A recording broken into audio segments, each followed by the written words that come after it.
guys, and welcome once again to my YouTube channel. This is Therapy with Ndanya. So, a message first. This June is Men's Mental Health Awareness Month, and to our fathers, to our brothers, our sons, our spouses, and all the male figures in our family, I'd like to pass this message. It's okay not to be okay. Seeking for help is not a form of weakness. It is actually showing your strength.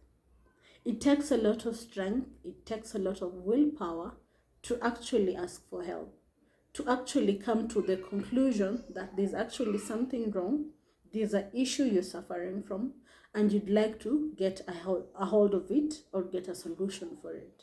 So do not take it as a weakness, do not take it as a way of showing that you are not manly enough. Because trust me, that is manly. Showing your weakness, showing that you actually have feelings, showing that you can actually feel, that is a strength. Okay? And to our episode today, I'd like us to discuss how to find a therapist, the right therapist for you.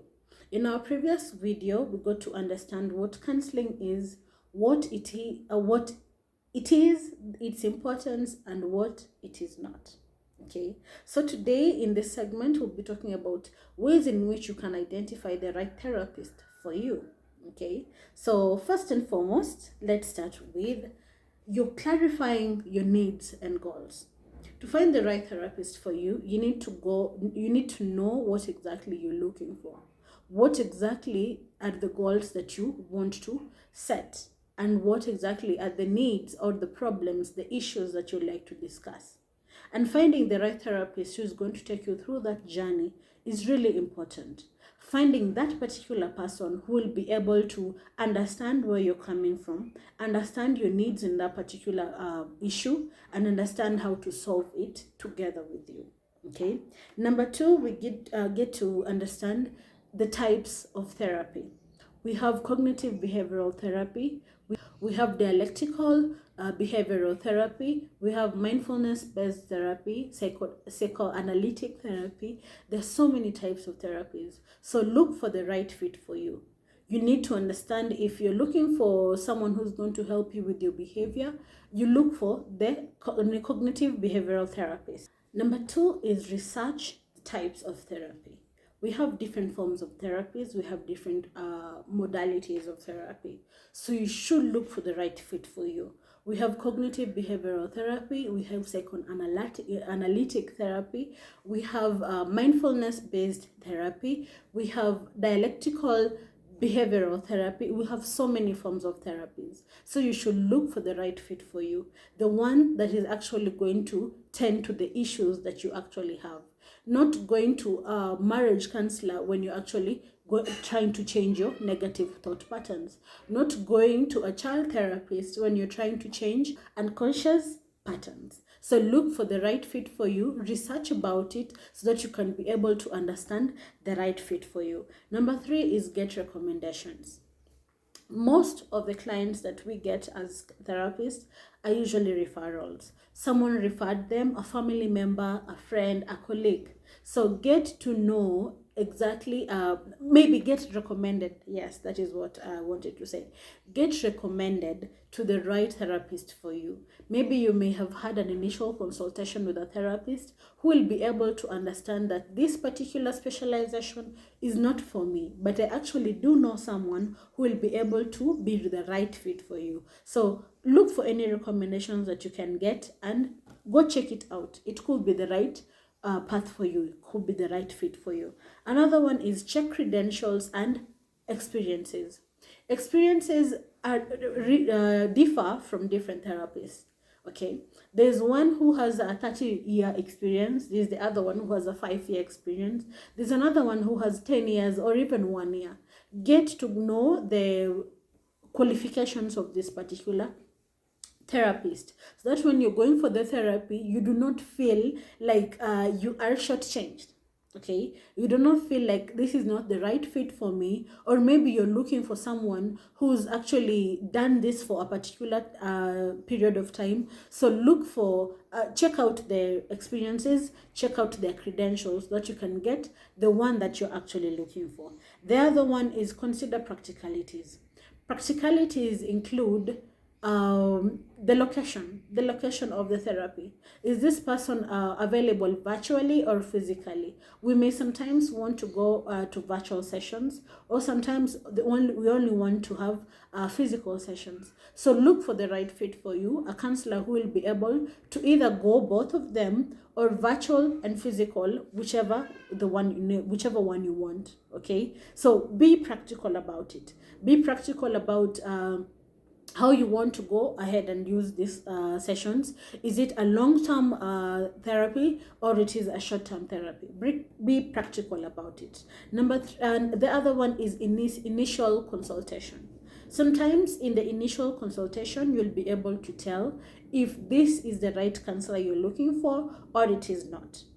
Okay, sometimes in the initial session, you'll be able to understand if this is the right person you're looking for, if they'll be able to get to the exact point that you really want to, and if you're able to be the right fit. Okay, creating a rapport in the first consultation is really important. So if you do not feel comfortable with this counselor, you can go ahead and look for another one.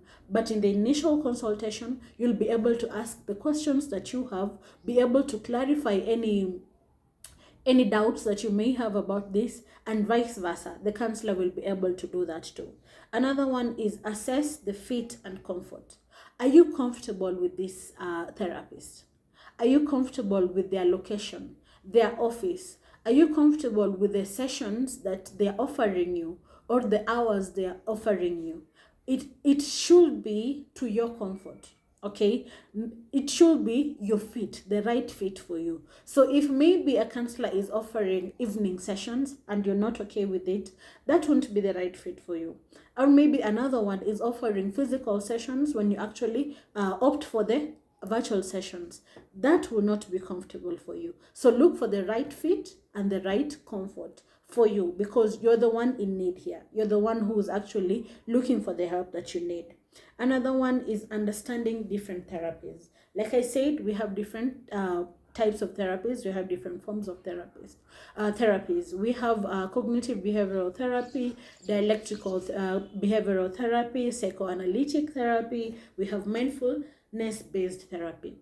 Look for the one that is actually good for you, and understand that when you go to a cognitive behavioral therapist, you'll be going to change the negative thought patterns into positive thought patterns. When you go to a psychodynamic therapist, you'll be able to explore your unconscious patterns and past experiences that are actually influencing your current behavior. When you go to the dialectical behavioral therapist, which is a form of actually cognitive behavioral therapy, there you'll be going to manage emotions and to reduce the conflicts you have in relationships. So you have to understand exactly what you're looking for when you're going to look for this particular therapist, so that you have the right fit for the issues you have and not look for the wrong one. Okay, and another one is cultural competence and sensitivity. Look for someone who's culturally sensitive to your culture. Look for someone from your culture who will be able to understand the different multicultural norms in your culture. Someone who will be able to understand where you're coming from and some of the barriers that may hinder a certain culture from understanding whatever you're going through. Sawa. Another one is language.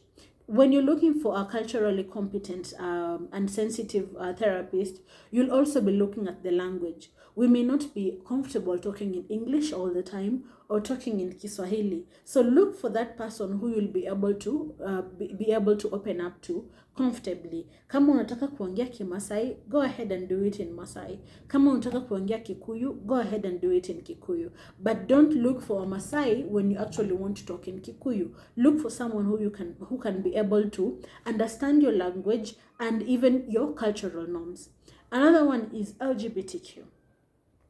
When you're looking for a counselor, look for a counselor, especially in this field of LGBTQ plus community. Look for someone who will be understanding of you, someone who will be not judgmental of you and the choices you have made in life.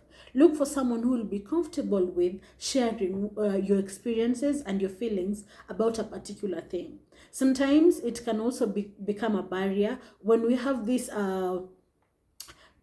values, we have these morals that we may have that may hinder us from getting you the right help that you need. So if you are the LGBTQ community, go look for a counselor who is actually able to understand that particular problem from your perspective and not bringing in their own distorted values. Sawa sawa. Another one is your convenience. Okay, so when it comes to convenience, there's the actual the virtual therapy, there's the physical therapy, and there's actually both. Are you able to access also ask yourself, are you able to access these therapists, their location, where are they located? Don't go looking for a counselor who's in Kisumu when you're in Mombasa. That will be hard for you, you understand? Even when it comes to virtual sessions, sometimes you may need to meet them physically, and you will not be able to access this particular therapist. So look for someone who's accessible to you. Sometimes when you have emergencies, look for someone who will be able to access to easily, so that when you have those problems, you can easily get rid of them and talk to them and get to solve that particular problem that you have. We have ethics and boundaries. Is this therapist able to keep the boundaries and keep this relationship that you have professional? Are they able to observe the ethical and the ethical regulations that we have? Okay. Are they able to maintain the professional relationship from the beginning to the end? Those are some of the things you need to look out for, okay? Sometimes a therapist may get to the point of crossing the border, okay? Or that particular boundary, they are able to break it. So look for someone who is you're comfortable with when it comes to their ethics, their professionalism, their genuinity. Okay, make sure you find the right person who will cater to your needs without getting overboard or without crossing your boundaries, because you also need to have boundaries when you're with your therapist. Okay, so that when it doesn't get to a point where the things are now changing, the dynamics are now changing. And another one, we have trust your instincts. Your initial instincts are going to be able to tell you if this therapist is the right fit for you or it is not. When your instincts tell you that this is the right one for you, then go ahead and do it. If from the initial consultation you feel that your instincts are not okay with this particular therapist, or you feel that there's something off about them, then go ahead and listen to your instincts. They're always right. Trust me, they are always right. So trust your instincts. When you feel like you're uncomfortable with this particular person, it is okay to leave them. It is okay to change from this person to the other one. Okay? You are not glued to this one particular person. You can just go ahead and change them. Another one is use online resources effectively. So many therapists have their own websites. Some of them have their own online, different online platforms where you can be able to go there, research their works, check out their services and what exactly they offer. Utilize it effectively. Go there, check out their profiles, check out what they do, their qualifications, their experiences, and everything they offer. Okay, so that when you're choosing this particular therapist, you know everything that you need to know about them. You know their location, you know their services, you know their rate card, you know everything that they have to offer. You even know the therapy modalities that they use, so that you can get the one that you're actually looking for. Another one is age. When it comes to age, some of us may feel uncomfortable talking to an older generation, and some of us may feel uncomfortable talking to a younger generation. Look for the right fit for you. Okay, sometimes you can think that the older generation have more experience, but when it comes to the modern problems, when it comes to the Gen Z problem, if I can say that, they can be a bit rusty. Okay, so look for the one who's fit for that your particular preference. So don't go looking for an older generation thinking that they will understand your Gen Z problems. Some of them may not. Don't go looking for a younger generation thinking that they're going to understand your millennial problems. Some of them may not. So age can also vary in looking for the experiences and the credentials this particular person has. Okay. And last but not least is be open to change. When after a few sessions or the initial session you feel like this is not the right fit for me, or you feel like after the few sessions I do not feel understood, I actually feel misunderstood, I feel like this person is judgmental, or they have their own values that they're actually putting upon me, it is okay to change. Be open to it. Be open to actually communicate about it. Tell this person what you're feeling at that particular moment. Tell them that you're not comfortable with whatever they're offering. Okay, it is totally okay, because remember, it is for your comfort, for your fit. So whenever you feel like you really need to change someone, ask for a referral. Ask for them to refer you to someone who will actually be the right fit for you. Okay, and that is all I had for today. Remember, looking for a therapist is not just going to the market na kutafuta kama nyanya. No, you need to take these initial steps, understand your problem, your goals, and everything that you need that are going to cater for your problems that you need to solve, so that you can get the right one for you who is going to help you solve the problems that you have. Okay. And from me, I've been your host, Ndenya. I really appreciate for the views I have gotten in my previous video. I'm hoping that you'll continue subscribing, continue liking these videos, and comment on my comment section what you'd like us to discuss next. And from me to you, I'm wishing you a wonderful time until we meet next time in our next video. Bye.